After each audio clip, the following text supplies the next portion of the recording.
সরাসরি টালা প্রত্যয়ে নজর রাখা যাক মুখ্যমন্ত্রী মমতা বন্দ্যোপাধ্যায় টালা প্রত্যয়ীতে।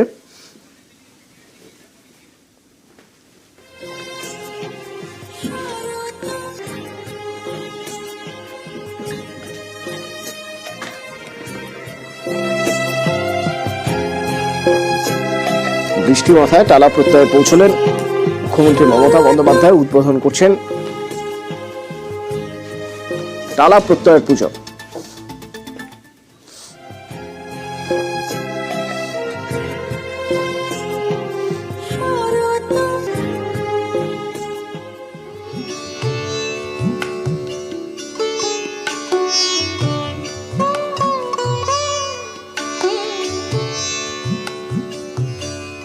গতকাল আমরা দেখেছি বেশ কিছু পুজোর উদ্বোধন করেছেন এবং জেলার কিছু পুজোর ভার্চুয়াল উদ্বোধন করেছেন মুখ্যমন্ত্রী মমতা বন্দ্যোপাধ্যায়।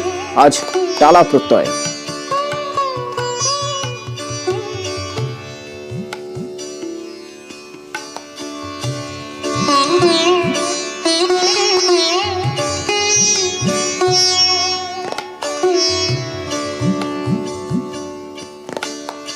টালা প্রত্যয়ের মণ্ডপ এবছর কেমন তিনি ঘুরে দেখছেন। এখান থেকে রয়েছে আমার প্রতিনিধি দেবাশিস। দেবাশিস, কি দেখতে পাচ্ছ তুমি? দেখো, এই মুহূর্তে টালা প্রত্যয় যে তাদের পুজো দুর্গা উৎসব, সেখানে উদ্বোধনে এসেছেন মুখ্যমন্ত্রী মমতা বন্দ্যোপাধ্যায়। তিনি ক্লাসের উদ্বোধনে তিনি কিন্তু বক্তব্য পেশ করছেন, আমরা সেটা দেখতে পাচ্ছি। প্রত্যেক পুলিশ নিরাপত্তা অবশ্যই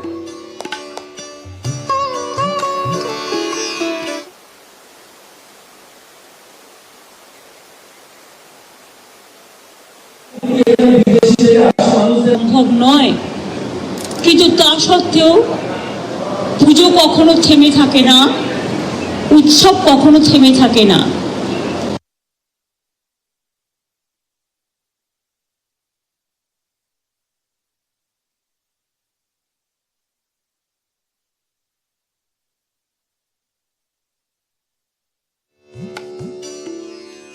উদ্বোধন করতে করতে তিনি মনে করিয়ে দিলেন গতকালও যেমন তিনি মনে করিয়েছিলেন হাতিবাগান থেকে যে বানভাসী মানুষের পাশে থাকার কথা। এই পরিস্থিতির মধ্যেও শুভদের যে শুভ উদ্যোগ এবং সুশান্তর যে চারুকলা, শিল্পী সত্তা এবং টালা অঞ্চলের মানুষের মা বোনেদের, ভাইদের, ক্লাবের সকল সদস্যবৃন্দদের, প্রশাসনের, এখানে তরুণ মালাও আমার সাথে আছেন, যে আন্তরিক উদ্যোগ।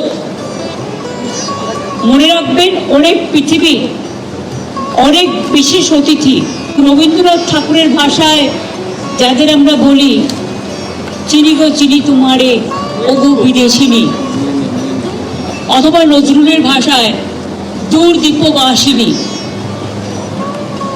নানা রকম ছন্দের মধ্যে দিয়ে, সুরের মধ্যে দিয়ে, কামনার মধ্যে দিয়ে, শুভ কামনার মধ্যে দিয়ে, শুভেচ্ছার মধ্যে দিয়ে প্রত্যয়, মনে রাখবেন এই প্রত্যয়টা জীবনে সকলের দরকার।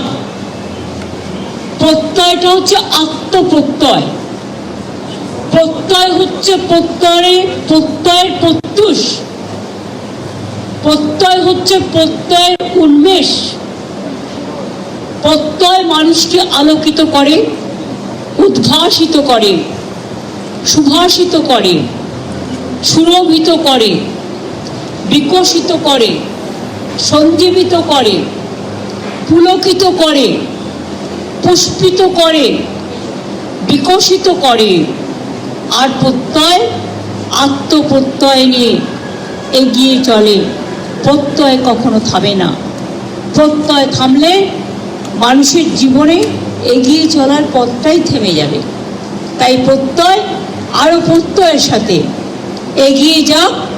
আমি জানি ঝড় হোক, জল হোক, বৃষ্টি হোক, লক্ষ লক্ষ মানুষ আসবেন এই পুজো দেখতে।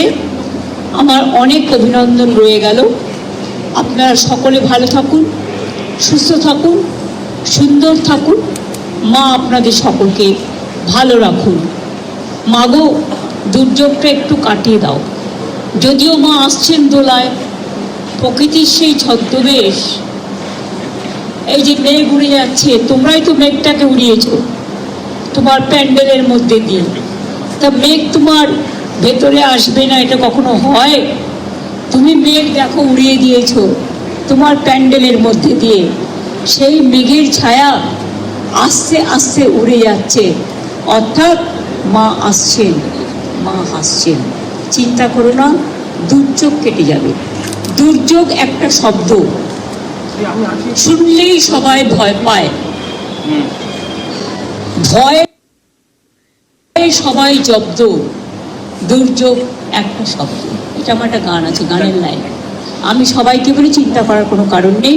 পুজো কদিন অল্প অল্প বৃষ্টি হবে, আবার থামবে, আবার হবে, কিন্তু এই 2-3 দিন শনিবার পর্যন্ত একটু বৃষ্টির প্রবণতা আছে। যাই হোক, আরে আমার সাথে বর্ষা আসে, পশ্চিমবঙ্গে কোনোদিন কোনো দুর্যোগ আসবে না, কিন্তু আমার সাথে বর্ষা আসে। দুর্যোগ কোনোদিন আসবে। আমি যখন জন্মেছিলাম, তোমরা কি জানো, আমার মা বলেছিলেন তখন খুব বর্ষা হচ্ছিল, আর আমি চোখ খুলেছিলাম। আমি অ্যাকচুয়াল আমার সার্টিফিকেটে 5 বছর বাড়ানো আছে, বাবা মা স্কুল সার্টিফিকেটে যেটা দিয়েছেন, এটা আমার বইতে লেখা আছে, কান্তে বইতে আমি অনেকদিন আগে লিখে দিয়েছি। তো যখন আমি জন্মাই, আমি শুনেছি গ্রামের বাড়িতে, মাটির বাড়িতে, তখন সন্ধি পুজোর সময় সন্ধেবেলায় খুব বৃষ্টি হচ্ছে, প্রচণ্ড বর্ষায় আমার জন্ম হয়, এবং তখন আমি চোখও খুলি না। কিন্তু পরের দিন সবাই বলে গ্রামের মাকে যে তুই রোদ্দুরে দে, রোদ্দুর উঠেছে, তখন আমাকে রোদ্দুরে দেয়, তখন আমি চোখ খুলি। সুতরাং আমার জীবনের সাথে বর্ষার একটা, কি বলবেন, ভাদ্র আশ্বিন, এগুলোর একটা মিল আছে, কিছু করার নেই। শ্রাবণের ধারার মতো পড়ুক ঝরে, এ তো থাকবেই, কিন্তু থাকলেও চিন্তার কোনো কারণ নেই। মা এসছেন, মা আসবেন, মাকে বরণ করব, মাকে স্মরণ করব, মাকে বরণীয় করে স্মরণীয় করে রাখবো, আর বাংলাকে সারা পৃথিবীর মানচিত্রে দেখাবো, যা বাংলা পারে কেউ পারে না। ইউনেস্কো যেটাকে মানে ডিক্লেয়ার করেছে ইনট্যাঞ্জিবল হেরিটেজ, এত কোটি কোটি মানুষ কোথাও যায় না, যা বাংলায় যায়। তাই বাংলার উৎসবের আরেক নাম উৎসারিত। উৎসব হোক উৎসারিত, উৎসব হোক উচ্ছ্বসিত। সকলে ভালো থাকবেন, সকলে সুস্থতা কামনা করছি, আর শিশুদের আমার অনেক অনেক ভালোবাসা। 99 বছরেই যা করছো বাবা, 100 বর্ষে যে কি করবে ভগবানই জানে। 100 বর্ষে নিশ্চয়ই 100 ইয়ার্সের যত স্মৃতি আছে স্মরণীতে, ডাউন মেমারি লেন, সবটাই কিছু কিছু থাকবে। ভালো থেকো। আমি এখন থেকে থ্যাঙ্কস বলবো না, বাচ্চাটাকে পাঠিয়ে দিন, আমি এখন থেকে সবটা বলবো না। শুভ ছেলে, মিষ্টি ছেলে। তোমার নাম কি? আমার নাম সৌরজ্যোতি বোস। তুমি কি করো? আমি করি হচ্ছে গিয়ে বল বল, স্কুলের নাম? সিনথেসাইজারটা বাজায়, ওর জন্য হাতটা এরকম করে। সিনথেসাইজার বাজাই। Very good, very good. বাজাও তো একটু হাত দিয়ে দেখাও।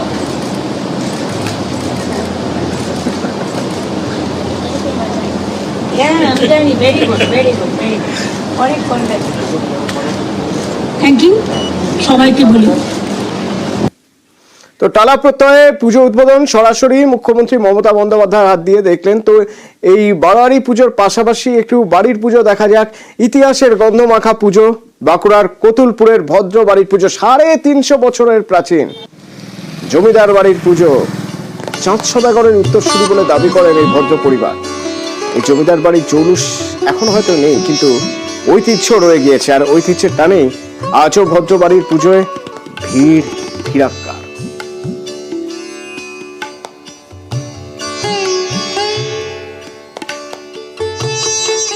আমাদের ষষ্ঠীর দিন বোধন হয়, সেদিনে আমাদের সেই দিন থেকেই আমাদের পুজো আরম্ভ হয়ে যায়। কিন্তু আমাদের পুজো মোটামুটি প্রতিপদের পর দিন থেকেই প্রতিপদ থেকে আরম্ভ হয়। আবার ষষ্ঠীর দিন থেকে সব কুটুম আত্মীয় বাজনা বাদ্যি আলো সমস্ত কিছু রেডি হয়ে যায়, এবং আত্মীয় স্বজনরাও এসে যায়। বাড়ির লোকজন তো প্রচুর, আর নিজের বাড়ির পুজো বুঝতেই পারছেন কি রকম আনন্দ করতে হয়। আমরা 1 বছর অপেক্ষা করে থাকি 4টে দিনের জন্য, আর আমি এই 11 বছর হলো এই পুজো আনন্দ উপভোগ করছি। আর এই 4টে দিনের পুজো আমরা নিজেদের হাতে সবকিছু নিজেদের হাতে দায়িত্ব পালন করি। তার ফলে আমাদের বেরোতে হয় না, বেরোতে পারিও না এই পুজোটা ছেড়ে। ওদিকে মহিষাদল রাজবাড়ির 250 বছরের পুরনো পুজো আজ থেকে শুরু হয়ে গেল।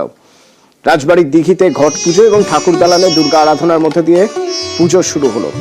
প্রথা মেনে প্রতিপদ থেকেই মহিষাদলের রাজবাড়ির পুজো শুরু হয়। আগের থেকে আড়ম্বর জৌলুস অনেকটাই কমেছে, কিন্তু নিয়ম নিষ্ঠা রয়ে গিয়েছে একই রকম ভাবে। 10 দিন ধরে চলবে এই মহিষাদল রাজবাড়ির পুজো। আমাদের তো এটা প্রাচীন রীতি, এটা প্রায় হয়ে আসছে 250 বছর ধরে। আমাদের প্রতিপদ থেকে ঘট উঠে আমাদের পুজো শুরু হয়, দুর্গা পুজো। আমাদের মাতৃ প্রতিমা এখানে তৈরি হচ্ছে, উনি আর কিছুদিনের মধ্যে ওই বেদিতে উঠবেন এবং আজ থেকে প্রতিপদ থেকে ঘট হয়ে ওখানে বীজ চাল এগুলো বপন করে দেওয়া হয়েছে। এগুলো দশমী অবধি যে রূপ নেবে সেই রূপে অনুমান করা হতো আগেকার দিনে এই বছরের ফসল, এবং এখনো সেটাই করা হয়। এটা আমাদের প্রাচীন ঐতিহ্য। রানী জানকী দুর্গা পুজো শুরু করেছিলেন, যা ইতিহাসে আছে 1776 এরকম একটা সময়। এখন আগের মতো সেই জাঁকজমক তো এখন আর নেই, কিন্তু আমরা আমাদের প্রজন্ম আমরা সেই ঐতিহ্যকে ধরে রাখার চেষ্টা করছি। আজ থেকে 250 বছর আগে রানী জানকী দেবীর আমলেই শুরু হয়েছিল এই দুর্গা পুজো, যেখানে প্রতিপদ তিথি থেকেই শুরু হয় এই মহিষাদল রাজপরিবারের দুর্গা পূজার আরাধনা। আজ প্রতিপদ তিথি, তাই সেই প্রাচীন রীতিনীতি মেনে শুরু হলো আজ থেকেই দুর্গা পুজো। ক্যামেরায় সন্দীপ গুলিয়ার সঙ্গে সুজিত ভৌমিক, নিউজ 18 বাংলা।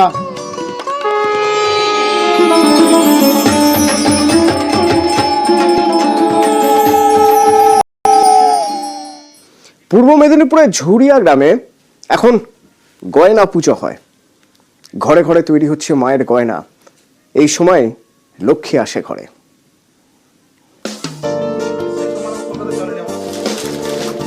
বছর ভর অপেক্ষা, পুজো এগিয়ে এলেই ব্যস্ততা বাড়ে ঝুরিয়া গ্রামে।